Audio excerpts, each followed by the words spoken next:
Oke, kemudian exception pada Java berarti perlu kita pikirkan bahwa inline error handling membuat program menjadi sulit untuk dibaca, dimodifikasi, didebug, dan di-maintain ya. Jelas ya, karena banyak sekali if-nya. Lalu kemudian pada Java, error handling dapat dilakukan bersama-sama baik secara inline yang secara bahasa C atau dipisah dari program utama.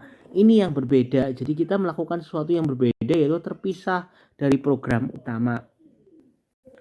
Nah, Java exception ini pada Java ya, exception ini merupakan kelas atau objek yang menggambarkan suatu kondisi exception pada suatu bagian kode. Jadi Java ini memiliki kelas baru namanya exception ya, kelas khusus untuk menangani error.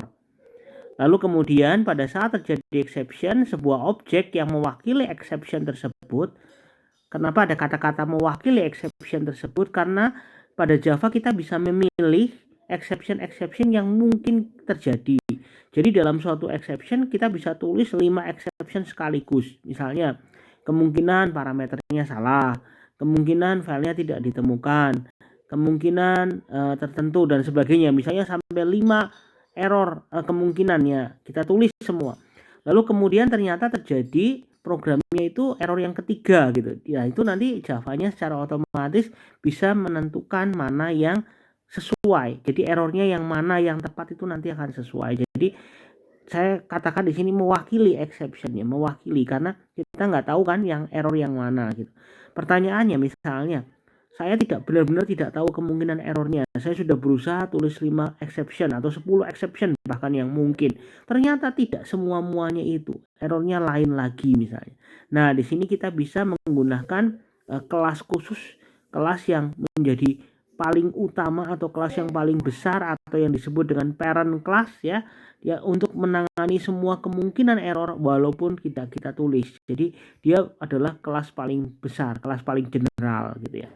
Nah, nanti ketika programnya menemukan error yang sesuai, akan terjadi pelemparan error. Jadi ketika errornya keluar, oh ternyata error yang ketiga, maka yang menangani adalah bagian error ketiga. Jadi dilemparkan ke situ, sering disebut dengan thrown ya. Nanti kita akan lihat codingnya. Lalu kemudian metode tersebut dapat memilih untuk menghandle sendiri exception atau bahkan melemparkannya ke kelas lain ya. Nah, jadi kelempar lagi gitu juga bisa. Lalu kemudian exception pada Java ada dua macam, yaitu yang pertama check exception dan runtime exception. Check exception adalah exception yang dapat diketahui pada saat compile time. Contohnya syntax error seperti titik koma dan sebagainya, kurang ini, kurang itu. Nah, itu namanya check exception. Kenapa disebut check? Karena mudah. Jadi kita bisa tangani bahkan editornya bisa menangani sendiri ya, kayak Eclipse dan sebagainya. Lalu runtime exception ini adalah exception yang sulit ditangani karena terjadi pada saat programnya sudah jalan, tidak dapat dideteksi sehingga disebut dengan unchecked exception. Contohnya division by zero misalnya. Terus yang terakhir adalah error. Error ini adalah kesalahan pada sistem, juga tidak bisa ditangani. Jadi unchecked exception itu ada dua ya. Ini disebut unchecked. Semuanya disebut unchecked semua ya.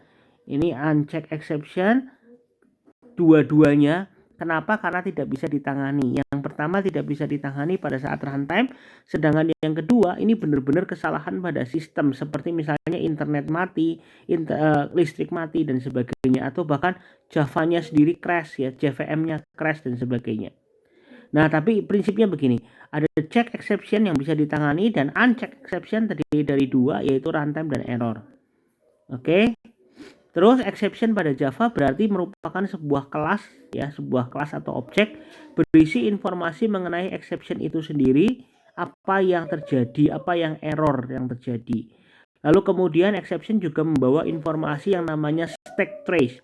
Stack trace ini berarti metode itu memiliki exception yang mungkin berantai ya.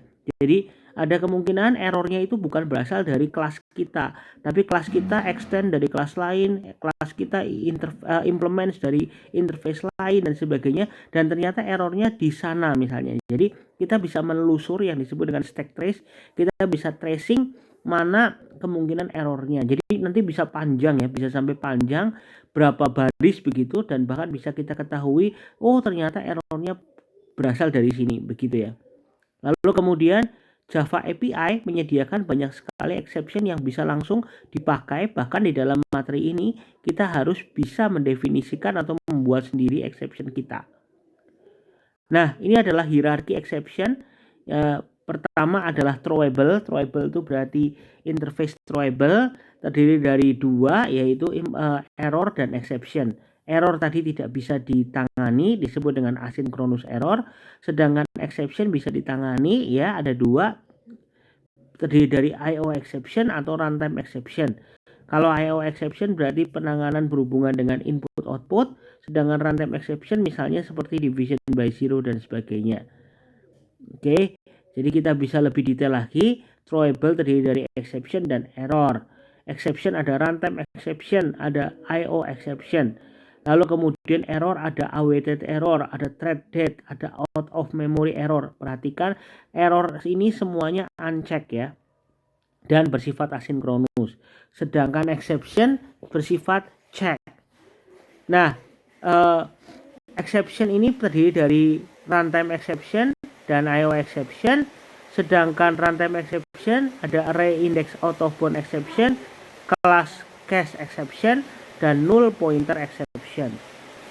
Jadi runtime exceptionnya cukup banyak ya, bisa kita lihat ada array index out of bounds ya, misalnya hubungannya dengan array, ternyata arraynya salah indeksnya. Lalu class cache itu misalnya berhubungan dengan castingnya salah. Lalu null pointer exception misalnya kita belum new tapi kemudian sudah kita akses kelasnya. Lalu input mismatch ini misalnya inputannya salah, misalnya pada saat Anda mau mengkonversi dari integer ke string dan sebagainya, ternyata inputnya tidak sesuai ya, dan sebagainya. Aritmatik itu misalnya division by zero dan sebagainya.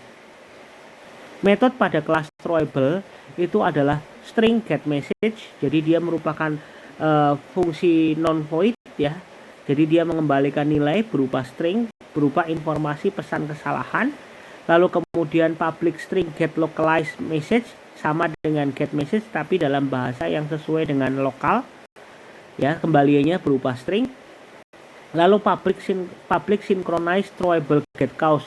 Nah, ini adalah merupakan metode yang dipakai untuk mengetahui kesalahannya apa saja ya. Jika penyebabnya tidak diketahui, maka mengembalikan nilai null. Lalu kemudian ada lagi toString, ini untuk mengubah informasi dalam bentuk string berisi nama dari throwable class dan localized message. Lalu public void print stack trace, ini berarti void ya, dia berusaha menampilkan semua alur eksekusi perintah sehingga kita bisa menelusur satu persatu kemungkinan errornya. Nah, kita bisa tahu ada istilah melempar error ya, melempar exception. Ada dua, yang pertama adalah throw dan yang kedua adalah throws. Bedanya pakai S atau tidak. Throw terjadi saat exception, sebuah objek bertipe exception dibuat dan kemudian diproses oleh Java runtime. Digunakan untuk melemparkan sebuah objek bertipe exception kepada Java runtime. Jadi throw ini berarti melemparkan ke satu exception saja, namanya throw. Jadi satu exception. Sedangkan throws untuk memberitahu exception jenis apa saja yang mungkin dilemparkan oleh sebuah metode. Jadi kalau throws pakainya S, berarti bisa pakai beberapa exception yang mungkin. Oke. Nah, istilahnya ada dua cara menghandle exception. Yang pertama adalah try catch dan yang kedua adalah finally. Try catch dan try catch finally. Try catch digunakan untuk pemrosesan atau pemanggilan metode yang mungkin menyebabkan exception. Kenapa namanya try catch? Karena sebenarnya program akan dibiarkan terlebih dahulu jalan, dicoba dulu, lalu kemudian error ditangkap, kalau ada error lalu ditangani, dihandle. Jadi tujuannya adalah jalankan dulu, kalau ada error maka ditangkap errornya. Lalu finally, ini bersifat opsional, dapat dipasangkan pada try catch dan digunakan untuk bagian akhir dari exception. Jadi kalau Anda sudah ada error, lalu kemudian ditangani errornya, lalu finally itu adalah bagian-bagian yang di luar kalau tidak ada error. Jadi finally itu biasanya bagian akhir dari sebuah program yang tetap harus ditampilkan. Nah, ini sintaksnya try kurung kurawal, lalu kemudian programnya, lalu kemudian catch exception E. Nah, ini adalah kelas exception ya. Ini kelas exception, E-nya besar, ini adalah sebuah kelas, lalu kemudian ini kode program, ini kode program. Lalu try catch finally cuma ada tambahan, yaitu ada tambahannya di finally. Jadi try catch finally. Nah, catch ini juga bisa banyak sekali. Jadi catch ini contohnya, exception ini merupakan kelas terbesar ya, kelas tertinggi. Jadi exception ini merupakan kelas tertinggi. Kalau kalian tidak tahu apa yang akan errornya kemungkinan apa, kita bisa pakai try catch exception saja.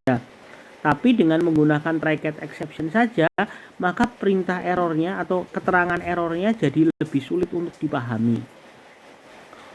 Nah, kemudian ini contoh try catch exception menggunakan public static void main ya. Jadi kita mau membagi bilangan, try x sama dengan y per z. Perhatikan ini adalah bagian yang di try, ini artinya dicoba dulu ya, dicoba dulu, x sama dengan y dibagi z. Lalu catch, karena kita tahu ya, karena ini jelas-jelas aritmatika, maka kita ngerti dengan pasti bahwa ini kemungkinan kalau ada pun error, kemungkinan adalah z-nya 0. Jadi kita tahu pasti errornya adalah arithmetic exception. Nah, ini variabel, ini perhatikan, ini adalah variabel, terserah namanya bebas. Ini variabel bebas namanya, biasanya disingkat AEX misalnya. Lalu kemudian kalau ada error maka tampilkan terjadi exception gitu ya. Jadi Anda ini nampilin tulisan ini. Lalu X-nya itu kita ganti menjadi min 999. Misalnya begitu ya. Lalu kemudian di akhir tampilkan nilai X-nya. Berarti nilai X-nya tetap ditampilin. Berarti kalau ada error akan terjadi X-nya itu adalah min 99999. Misalnya seperti itu. Tapi kalau tidak ada error, maka hasil pembagian.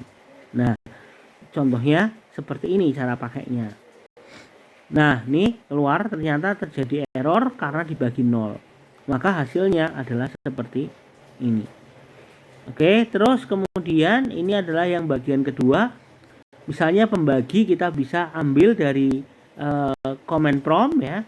Lalu kemudian penyebut kita ambil dari command prompt, kita panggil pembagi mau bagi penyebut. Nah ya, lihat kita menggunakan static method ya, public static method, yaitu pembilang dibagi penyebut. Nah, karena ini kemungkinan ada error ya kan, pembilang bagi penyebut, maka harus di throws ya, throws nih. Perhatikan kata kuncinya throws pakai S, arithmetic exception. Berarti kita akan melempar kalau ada error ke arithmetic exception. Nah, karena ini throws berarti sebenarnya boleh pakai koma ya. Ini bisa dikasih koma. Jadi kalau errornya banyak, Anda bisa pakai koma gitu. Nah, terus kemudian di catch arithmetic exception, lalu terjadi arithmetic exception. Jika tidak, maka bagian bawah ini pasti akan ditampilkan. Ini pasti ditampilkan ya. Ini pasti ditampilkan. Oke, pasti akan ditampilkan. Jadi lihat ada, walaupun terjadi arithmetic exception, program tetap akan menampilkan bagian akhir. Jadi prosesnya komplit, tidak crash ya. Ini tidak crash. Lihat dengan menggunakan exception maka tidak crash. Terus studi kasus kita menggunakan stack ya. Stack, implementasi stack, push dan pop. Push untuk memasukkan data, posisi di paling atas, pop itu mengambil data, posisi juga di paling atas. Implementasi stack ini menggunakan array sehingga ukurannya akan tetap ya, maksimalnya ada ya. Kondisinya bisa penuh, bisa terisi sebagian atau kosong. Nah, beberapa kemungkinan kesalahan yang mungkin terjadi pada stack itu, yang pertama adalah operasi pop pada saat stacknya kosong. Jelas-jelas stacknya kosong, kita kalau mau ambil pasti nggak bisa. Nah, pada Java kita bisa pakai if gitu kan, bisa pakai inline, tapi bisa juga tidak pakai inline ya. Kita bisa menggunakan try catch exception yang kita pelajari. Lalu push itu juga menyebabkan terjadi error kalau ternyata sudah penuh, tetap kita masuki lagi. Nah, ini pasti akan error ya. Nah, kita akan membuat exception sendiri untuk menangani. Jadi exception ini bersifat custom. Oke, kita buat kelas namanya simple stack, terdiri dari array satu dimensi bertipe integer. Dia punya data tipenya integer, lalu kemudian dia punya top atau posisi tertinggi, posisi terakhir ya, posisi paling atas. Lalu kemudian size itu adalah ukuran dari stacknya. Oke, terus kemudian kita punya konstruktor. Konstruktornya kita cek. Jika size-nya kurang dari sama dengan 0 berarti masih kosong. Size-nya diisi dengan 10. Lalu kemudian di set ke size-nya. Lalu kemudian kita buat data dengan array sejumlah size-nya ini ya. Ini artinya data array sejumlah size-nya. Sejumlah size. Oke, terus kemudian top sama dengan min 1. Kenapa? Karena kita berarti masih kosong ya, topnya min 1. Nah, jika parameter size-nya invalid, maka ukuran defaultnya 10. Terus kita tambahkan push. Jadi push itu adalah menambah data integer berupa new data ya. Lalu kemudian dicek jika top tidak sama dengan size min 1, berarti artinya jika top tidak sama dengan penuh. Ini kalau tidak penuh ya, ini kalau tidak penuh maka top plus topnya ditambah, lalu kemudian data yang ke top sama dengan new data. Jadi ini misalnya ya, ada stack kosong nih, mau kita isi, ini ada angka 10 nya taruh sini, berarti pertama apa, top plus ya kan, topnya ditambah 1, topnya tadinya min 1 ditambah 1 jadi 0. Lalu data yang ke top, data yang ke 0 sama dengan 10. Jadi masuk ya. Itu contohnya. Terus kemudian bagaimana saat dipanggil sudah penuh, tidak terjadi apa-apa. Kenapa? Karena sudah di if. Ini berarti disebut dengan inline. Ini berarti disebut dengan inline error handling ya. Nah, ini disebut inline error handling. Nah, berarti perhatikan tidak terjadi apa-apa dan tidak diketahui kenapa, karena kita pakai inline error handling. Nah, kemudian pop juga dicek apakah kosong atau tidak. Cara ngeceknya adalah ini. Jika top, ini berarti jika kosong ya. Jika kosong, nah ini.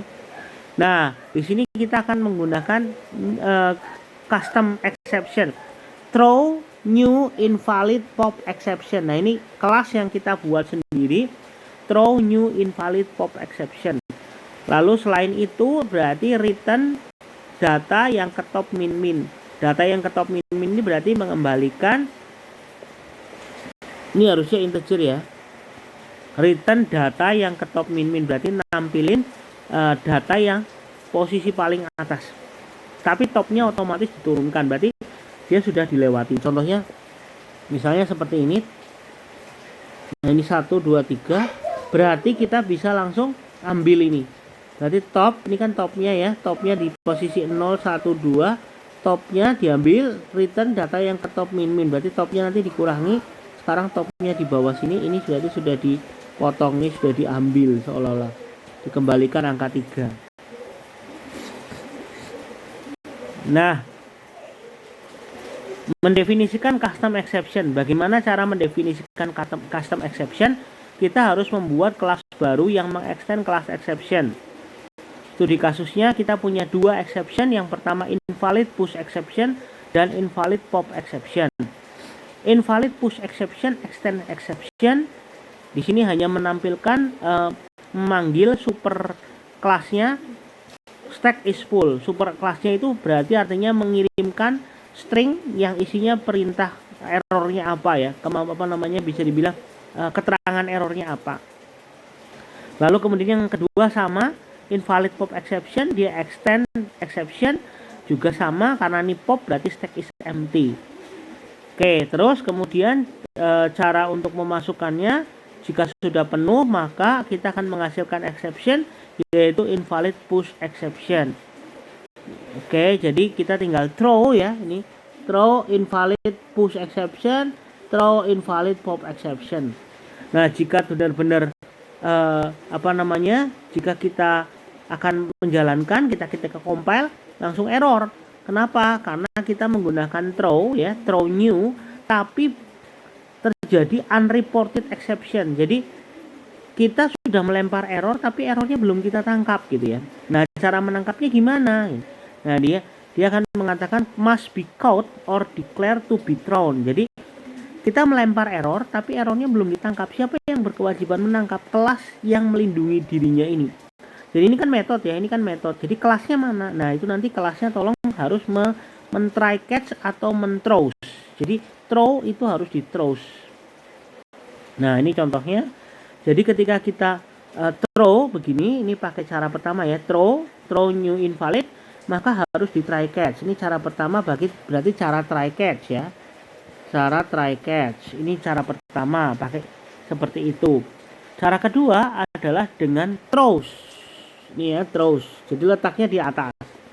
Kalau letaknya di atas sebenarnya lebih enak ya, karena kita bisa langsung throws gitu. Tapi agak kesulitan untuk menuliskan errornya. Jadi kalau tadi kita lihat di cara pertama kan kita bisa menampilkan ya, bisa menampilkan custom message gitu.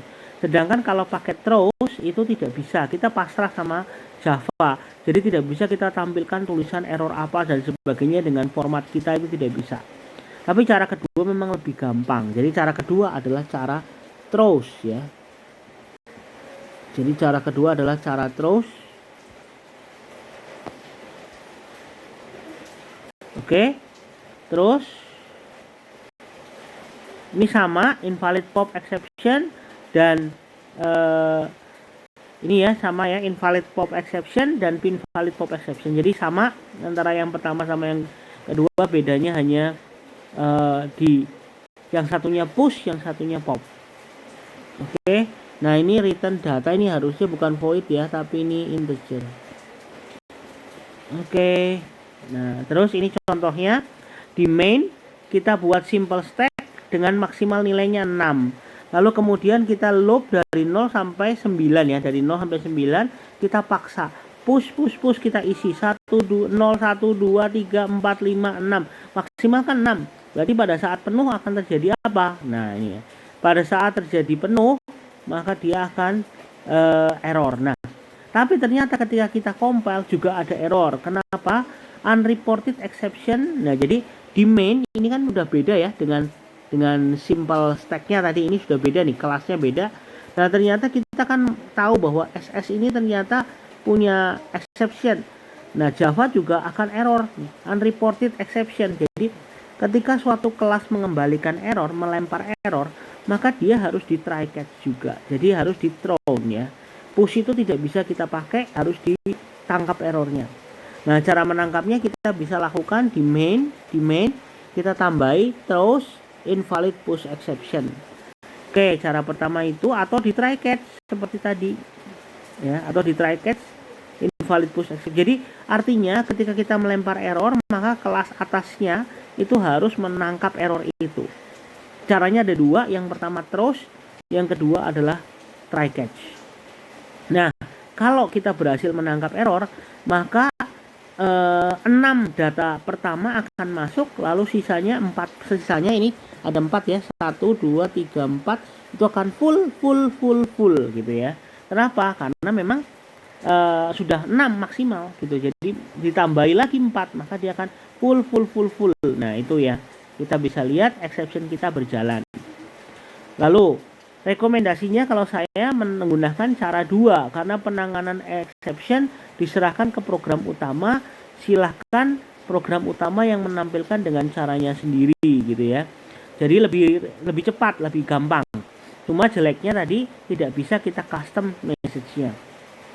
Lalu kemudian catch. Sekarang kita akan konsentrasi ke catch-nya. Dari tadi kita catch-nya cuma 1 ya. Catch-nya cuma 1. Kita bisa menggunakan beberapa catch sebenarnya. Lalu kemudian kita bisa memanfaatkan kemampuan seperti print stack trace ya. Print stack trace ini buat mengetahui errornya itu berasal dari yang mana. Nah, ini contohnya. Jadi ketika stack is full, lalu dia akan menampilkan invalid push exception, stack is full at simple stack.push.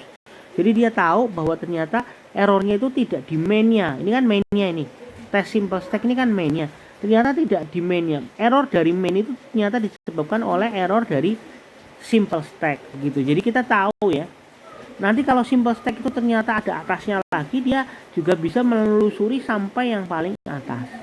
Jadi dengan menggunakan print stack trace kita bisa men-trace errornya itu dari yang mana sebenarnya gitu ya. Paling atas tuh yang mana gitu. Oke, terus kemudian suatu blok try catch dapat memiliki catch lebih dari satu jika kemungkinan kesalahannya lebih dari satu. Contohnya pada sebuah mengopen file, ketika kita mengopen file ya kan ada kemungkinan kesalahannya banyak. Misalnya yang pertama, file yang dibaca nggak ada. Berarti yang pertama adalah file not found exception. Ternyata ada yang kedua misalnya not enough permission. Berarti ada kemungkinan filenya ada tapi ternyata nggak boleh baca karena kita tidak punya permission atau permission denied. Lalu yang ketiga, kalau kita bingung misalnya ada error lagi, kita nggak ngerti, error yang paling besar namanya IO exception. Jadi kita bisa menggunakan catch-nya itu lebih dari satu. Dengan menggunakan catch lebih dari satu, keuntungannya apa? Keuntungannya adalah lebih spesifik. Berarti kita bisa menghandle error sesuai dengan errornya. Jika memang bisa kita handle, artinya ternyata benar, ternyata errornya adalah file not found, berarti masuk ke sini gitu kan ya. Kalau ternyata file not found-nya betul, tapi errornya karena not enough, berarti dia akan masuk ke yang kedua gitu. Jadi nggak mungkin dua-duanya terpenuhi ya. Jadi kalau Anda punya catch banyak 10, tidak mungkin 10-10-nya muncul. Dia pasti salah satu saja. Nah, kalau ternyata dari 10 ternyata belum tercapai semua, maka yang terakhir, yang paling besar. Dan itu harus urut ya, yang paling besar harus paling bawah. Yang paling besar itu artinya kelas yang paling besar general ya. Anda bayangkan seperti pada bahasa C, seperti switch case. Kita bisa pakai case gitu ya. Tapi ternyata ada kemungkinan kan ternyata tidak sesuai karena tidak melewati case itu, maka kita bisa kasih default. Jadi seperti default ya. Jadi catch IO exception ini adalah exception yang paling tinggi, exception yang paling besar. Nah, penulisannya diurutkan berdasarkan hierarki dari spesifik, ini spesifik sampai umum. Jadi itu dari spesifik sampai umum ya. Modelnya gitu ya. Dari spesifik sampai umum. Jadi yang paling kita tahu sampai kita nggak tahu. Oke, catch yang paling atas menangkap exception yang paling spesifik, catch yang paling bawah untuk menangkap exception yang paling umum. Oke, ada pertanyaan? Silakan Anda pelajari. Nah, ini adalah bacaan-bacaan penunjang materi yang lain ya. Anda bisa googling dan sebagainya. Nah, terus kemudian studi kasusnya adalah implementasikan exception handling di kelas tabungan ya. Di pertemuan sebelumnya, jika saldo tidak cukup ketika ada pengambilan, buatlah exception kemungkinan lainnya. Jadi Anda coba baca lagi tentang kelas tabungan, di mana misalnya ternyata saldonya tidak cukup, nggak boleh ngambil. Terus kemudian kalau ada hal-hal misalnya kayak pajak dan sebagainya, silahkan Anda buatkan exceptionnya. Jadi kita tidak mengubah source code yang lama, tapi kita nambahi exception, tinggal di catch gitu ya. Oke, minggu berikutnya kita akan bertemu di pertemuan array dan collection 1. Terima kasih.